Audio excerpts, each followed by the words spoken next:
Saat ini dampak dari emansipasi wanita telah dapat dirasakan oleh masyarakat.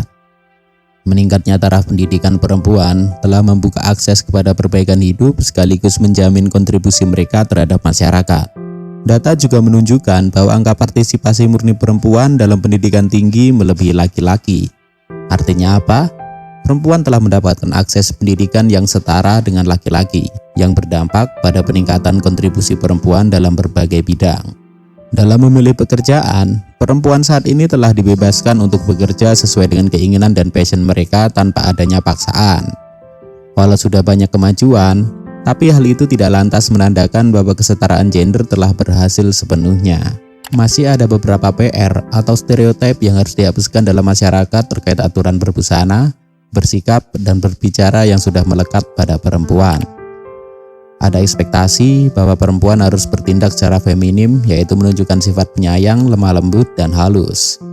Harapan masyarakat atas femininitas tentu tidak sama dengan bagaimana masing-masing perempuan menampilkan diri mereka. Tidak semua perempuan memiliki sifat-sifat yang identik dengan femininitas. Sebagian masyarakat juga menganggap bahwa kualitas perempuan dapat dilihat dari penampilan, dan laki-laki dilihat dari isi kepala dan kecerdasannya. Namun, ketika perempuan memiliki kecerdasan dan kecakapan, hal itu hanya akan dianggap sebagai keberuntungan dan bukan hasil dari usaha. Kesetaraan gender masih menjadi hal yang diperbincangkan untuk saat ini. Sebenarnya, hal tersebut sudah selesai, karena poin yang diperjuangkannya pun pada zaman dahulu sudah mencapai tujuan. Kartini generasi 4.0 cenderung wanita karir. Wanita yang pergi pagi, pulang petang demi menjadi pekerja kantoran. Penuh etos kerja hingga mampu meraih jabatan pada strata tertentu. Zaman now, wanita sudah setara dengan laki-laki. Jika kamu merasa perjuangan Kartini sudah selesai, sepertinya masih belum sepenuhnya. Wanita zaman sekarang seharusnya lebih membangun sikap, bukan hanya sekedar membangun ambisi. Mengapa demikian? Ya, karena kenyataannya banyak wanita yang saat ini menginginkan untuk memperoleh jabatan dan kedudukan. Mereka lebih mengejar karir dan melupakan membangun sikap sesuai kodratnya sebagai wanita. Kartini era milenial bukan lagi mereka yang berjuang untuk emansipasi lagi, kemudian menyalahgunakannya sebagai kedok kebebasan. Karena emansipasi bukanlah pemberontakan wanita terhadap kodrat kewanitaannya. Sebelum kita berbicara jika Kartini tidak pernah ada, mari kita lihat poin dan perjuangan R.A. Kartini. R.A. Kartini lahir pada 21 April 1879 di Jepara, Jawa Tengah. Ia merupakan anak dari keturunan bangsawan Jawa, yaitu Raden Mas Adipati Aryo Sosroningrat dan M.A. Ngasira. Pada saat kelahiran R.A. Kartini, cukup diuntungkan karena ayahnya menjabat sebagai seorang bupati di Jepara. Kartini bersekolah di salah satu sekolah elit yang tidak dibuka untuk umum. Sekolahnya hanya dibuka untuk anak-anak keturunan Eropa, negara timur, dan anak Indonesia yang berasal dari keturunan bangsawan. Karena itulah R.A. Kartini bisa mendapatkan pendidikan yang layak meski dalam masa penjajahan Belanda. Namun di usia muda, Kartini dihentikan pendidikannya dan hanya diam di rumah karena ia seorang perempuan. Kartini tak diam begitu saja.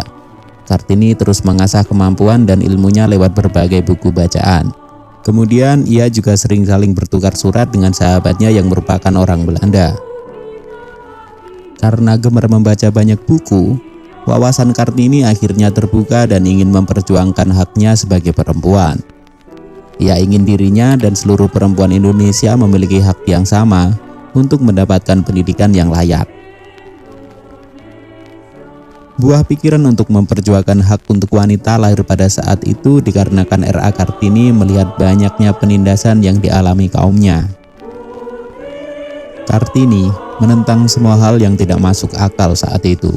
Menurutnya, kesempatan untuk mendapatkan pendidikan dan mencurahkan isi pikiran bukanlah sesuatu yang dapat ditentukan oleh gender.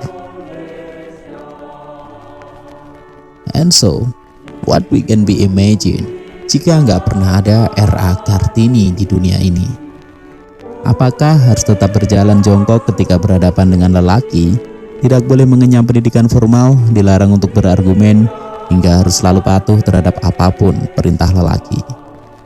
Yang pasti nggak akan ada laporan Paula yang kena KDRT dari Baim atau Lesti Bilar yang lagi viral. Ya buat apa? Jika tidak ada Kartini, laporan mereka hanya akan dianggap lelucon. Karena itu, para wanita berterima kasihlah kepada pendahulumu yang membuat suara kalian didengar. Tapi sepertinya wanita zaman now sedikit lupa tentang nilai dari emansipasi wanita, atau malah terlalu tahu dan menjadikan senjata nilai-nilai peninggalan Kartini sebagai peluru. Yang diperjuangkan Kartini itu adalah sikap, bukan ambisi. Kebebasan yang dimaksudkan Kartini bebas namun ada batas, bukan kebebasan dalam hal apapun. Jika Kartini melihat generasi 4.0 saat ini, wanita yang suka rela mengumbar aibnya di sosial media, padahal dulu aib ditutup rapat-rapat, apakah itu arti bebas yang dimaksudkan? Apakah dia akan senang dengan keberhasilannya tentang emansipasi? Atau justru malah menangis dan berkata dalam hati, lebih baik biarkan seperti dulu saja.